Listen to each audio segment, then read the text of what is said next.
अगर आप Indian equity market की बात करें तो यहाँ पे फ्यूचर ग्रोथ बहुत ही ज्यादा ब्राइट दिखाई दे रहा है। ये मेरा कहना नहीं है, ये कुछ एनालिस्ट का कहना है।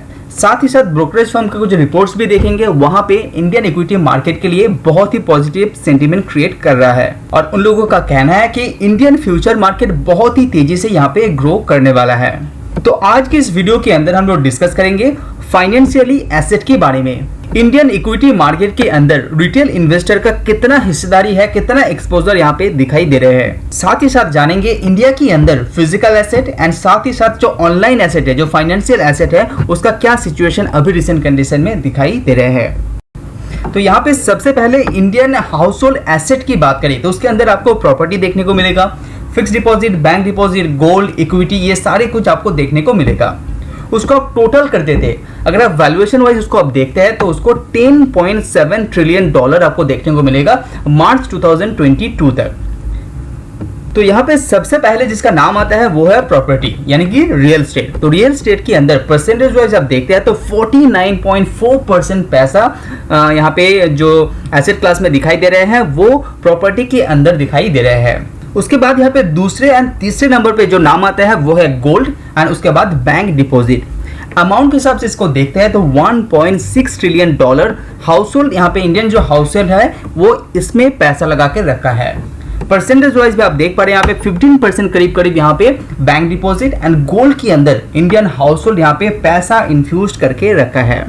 उसके बाद जिसका नाम आता है वो है इंश्योरेंस सेक्टर, इंश्योरेंस फंड, उसके अंदर करीब आपका 6.2% पैसा लगा के रखा है। जो अमाउंट के हिसाब से देखते हैं तो वो है 0.66 ट्रिलियन डॉलर। इवन आप प्रोविजन एंड पेंशन फंड्स के अंदर भी देखेंगे तो वहां पे भी अच्छा खासा पैसा हाउस होल्ड का यहाँ पे रखा है, जो 5.7% आपको देखने को मिल रहा है और अमाउंट के हिसाब से देखेंगे तो वो है 580 बिलियन डॉलर। अगर आप इक्विटी की बात करें, जो यहाँ पे सबसे इंपॉर्टेंट है इक्विटी मार्केट, वहां पे देखेंगे तो वो अमाउंट परसेंटेज वाइज वो है 4.8%, जो बहुत ज्यादा होना चाहिए फ्यूचर के अंदर, ऐसा एनालिस्ट का मानना है इस पर्टिकुलर सेक्टर के लिए। और इसको अमाउंट के हिसाब से देखते हैं इक्विटीज मार्केट का तो करीब आपका 512 बिलियन डॉलर का दिखाई देगा रिसेंट कंडीशन में। अगर आप कैश की बात करें, जो हाउस होल्ड यहाँ पे कैश होल्ड करता है वो है 350 बिलियन डॉलर का, जो परसेंटेज वाइज आप देखेंगे तो 3.5% करीब यहाँ पे देखने को आपको मिलेगा।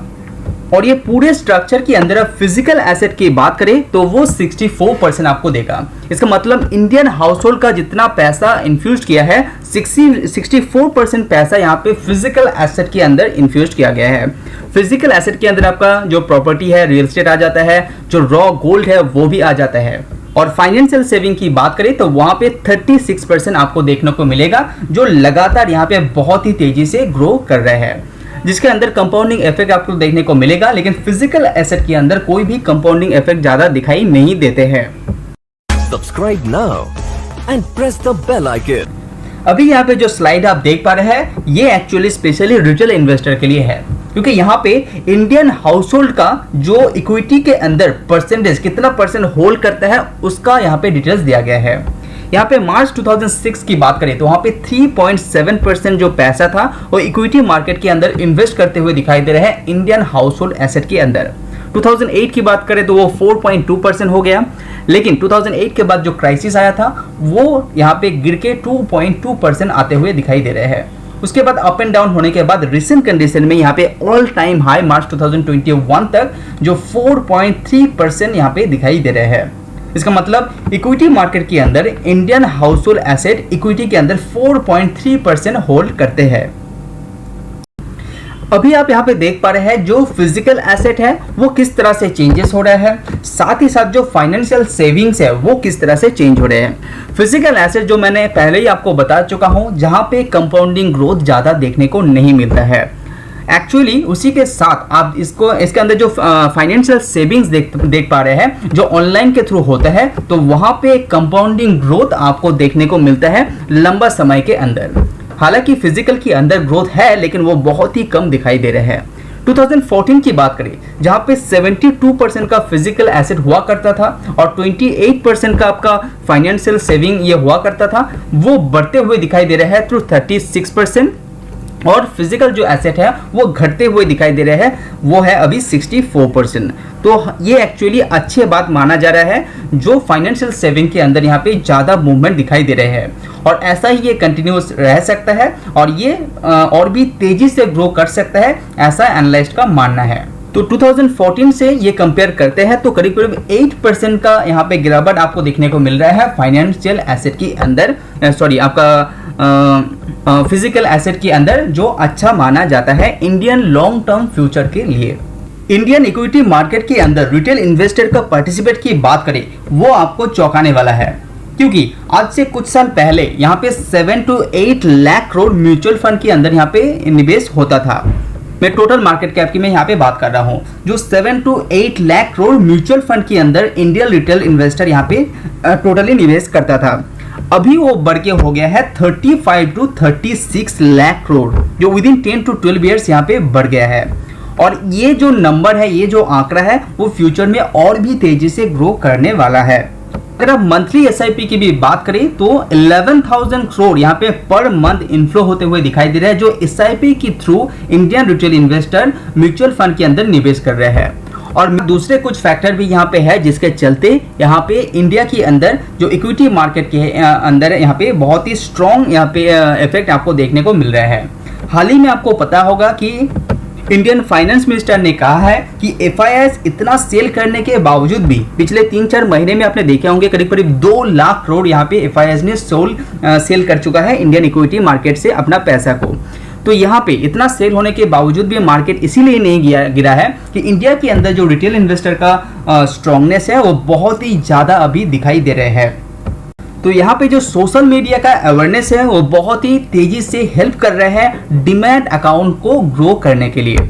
साथ ही साथ आप यूट्यूब जैसे चैनल यहाँ पे हेल्प कर रहे हैं, जो इंडियन रिटेल इन्वेस्टर है उसको नॉलेज गैदर करने में। तो यहाँ पे क्या होता है, रिटेल इन्वेस्टर को बहुत ही हेल्प कर रहा है यूट्यूब जैसे प्लेटफॉर्म। साथ ही साथ फेसबुक में भी आपने देखे होंगे बहुत सारा अवेयरनेस यहाँ पे चल रहा है। इंडिया के अंदर राइजिंग आपका डिस्पोजेबल जो इनकम है वो भी एक फायदा दिला रहा है इक्विटी मार्केट के लिए। इंडिया के अंदर 60% इक्विटी इन्वेस्टर ऐसा है जो more than 1 year invested equity market के अंदर दिखाई दे रहे हैं। तो अगर आप इंडियन मार्केट के अंदर वैल्यूएशन को लेके सोच रहे हैं तो कुछ दिन पहले जेफरी से आए हुए कुछ बयान के अनुसार इंडियन मार्केट को लेके उसका कहना है कि इंडियन मार्केट अभी रिसेंट कंडीशन में थोड़ा सा एक्सपेंसिव आपको दिखाई दे रहे हैं। तो अभी जो रिसेंट कंडीशन में एंट्री पॉइंट के लिए कंपनी यहाँ पे जेफरीज यहाँ पे एग्री नहीं कर रहा है। तो वैल्यूएशन को नजर में रखते हुए ही आपको इंडियन मार्केट के अंदर निवेश करना चाहिए।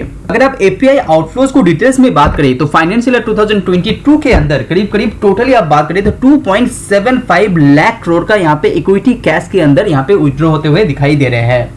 लेकिन ये जो क्राइसिस है ये 2008 के बाद ये सबसे बड़ा आउटफ्लो यहाँ पे दिखाई दे रहा है इंडियन इक्विटी मार्केट से।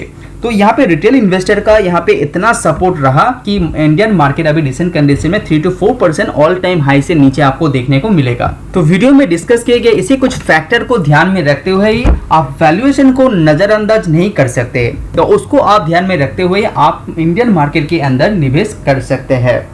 तो अगर वीडियो पसंद आए तो लाइक जरूर कीजिए। वीडियो में बने रहने के लिए धन्यवाद। See you on next video.